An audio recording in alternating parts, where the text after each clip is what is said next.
Após a abertura dos nossos trabalhos com o nosso amigo Alexandre e pela prece, o tema de hoje, fora da caridade não há salvação. É tão interessante esse tema, porque nós temos a tendência a pensar, bom, se eu for caridoso, eu estou salvo. Essa é a lógica, esse é o nosso pensamento, esse é o nosso entendimento.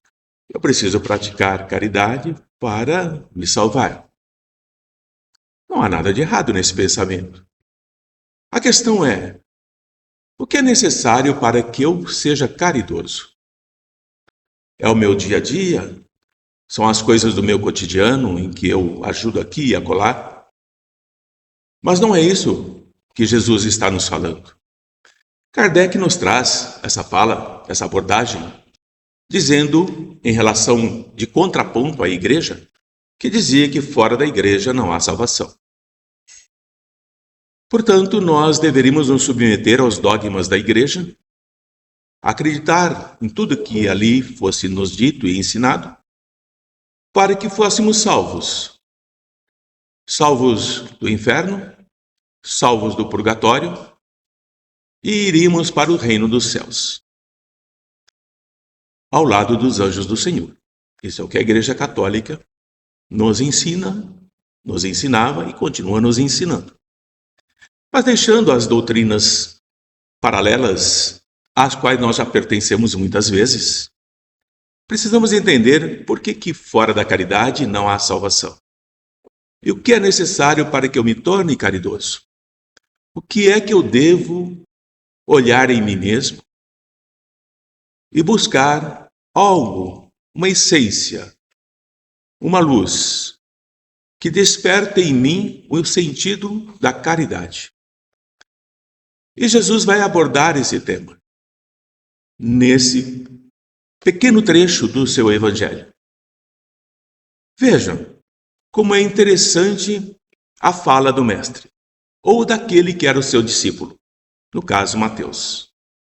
Quando vier o Filho do Homem, Jesus, na sua majestade, e todos os anjos vierem com ele e os anjos irão separar uns dos outros, como o pastor que aparta os cabritos das ovelhas. Bem, é uma linguagem metafórica, para que pudesse entender o que seria anjos e o que não seriam os demônios e o que seriam os cabritos e as ovelhas. E, continuando nessa passagem, colocará as ovelhas à direita, olha que interessante, por que não à esquerda? E os cabritos à esquerda. Então dirá o rei que aqueles que estão à sua direita serão benditos do meu Pai, abençoados, amados, queridos, protegidos. E o reino do meu Pai está preparado desde o princípio do mundo para esses que estão à direita. Continuando, e ele aborda o que acontecia no momento. Porque eu tive fome e você me deu de comer. Porque eu tive sede e você me deu de beber. Porque eu era hóspede e você me recolheu. Eu estava nu e você me cobriu. Eu estava doente e você foi me visitar. E eu estava preso e você foi me ver.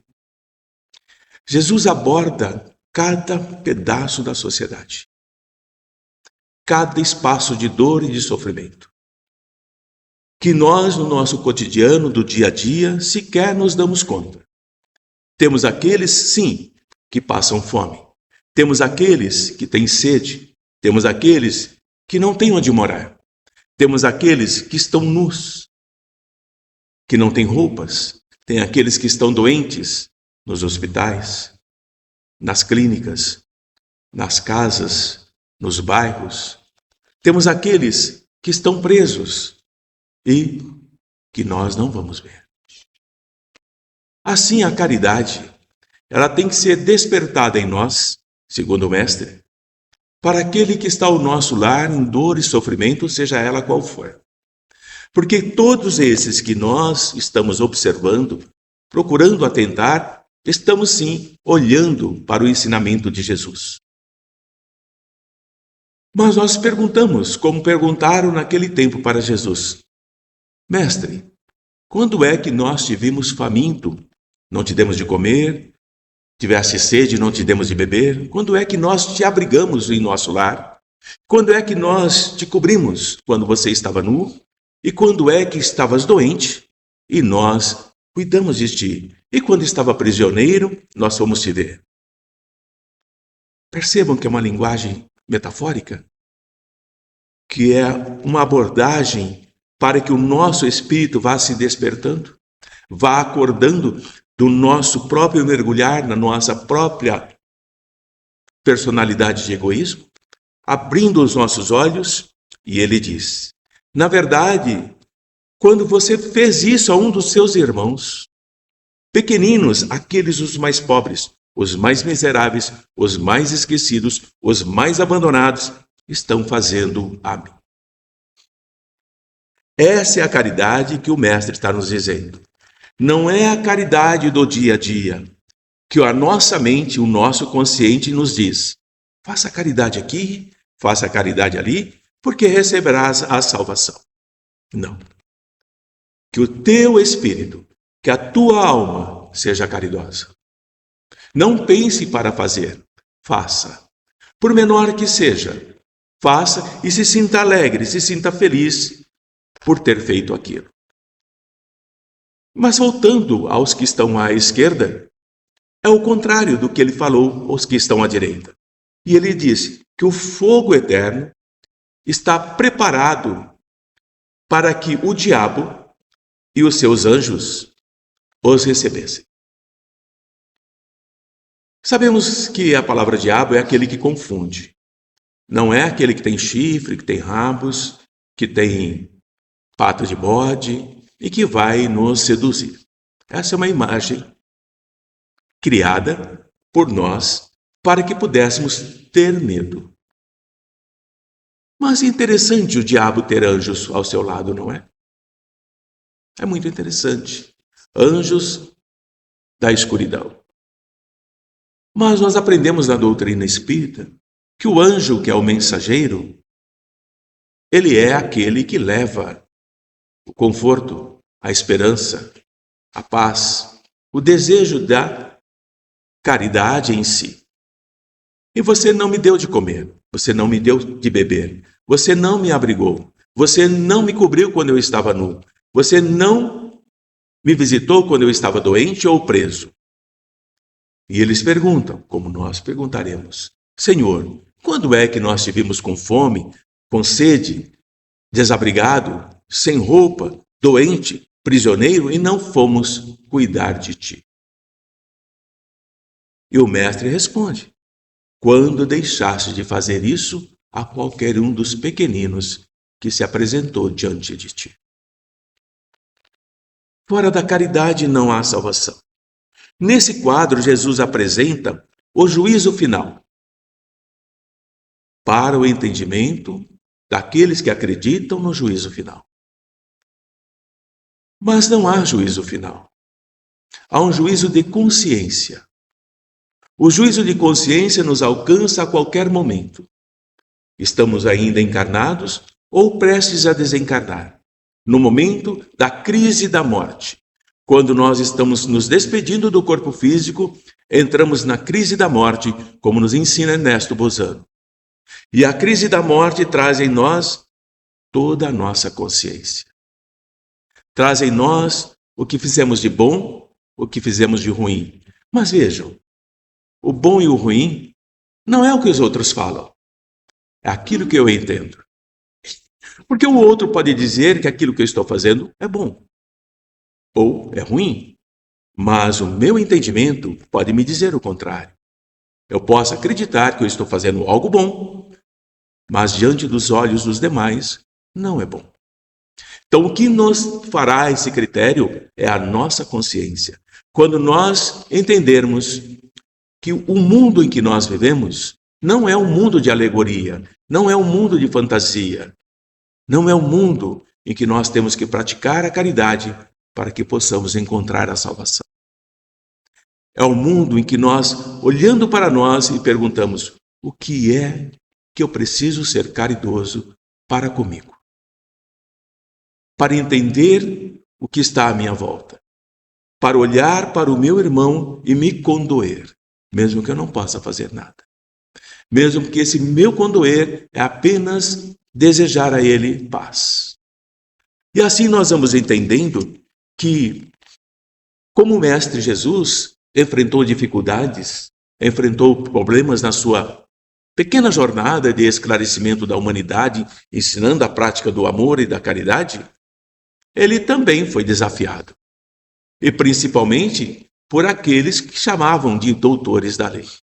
Os doutores da lei não eram caridosos, embora conhecessem a lei. Os doutores da lei não vestiam ninguém, embora conhecessem a lei. Portanto, não basta conhecer a lei. Não basta conhecer o mandamento de Jesus. Não basta ler o Evangelho. É preciso entender, praticar, acolher. O que é que está escrito nas leis? Pergunta Jesus. E eles respondem: amarás o Senhor teu Deus com todo o teu coração, com o meu coração, com o coração dela, com o coração de cada um. Portanto, amaremos Deus de forma diferente. Não é igual. Semelhante. De toda a tua alma, de acordo com o teu conhecimento de espírito. Eu amo Deus de uma forma, de acordo com a minha alma, e o outro ama muito mais de acordo com a alma dele, ou muito menos. Mas todos amam. De todas as tuas forças, com todo o teu coração, com todo o teu entendimento, o que eu entendo por ser caridoso, o que eu entendo pelo que Jesus ensina, e ao teu próximo como a ti mesmo. Então, meus queridos amigos, meus queridos irmãos e irmãs, amar, seguir o Evangelho de Jesus é de acordo com cada um de nós.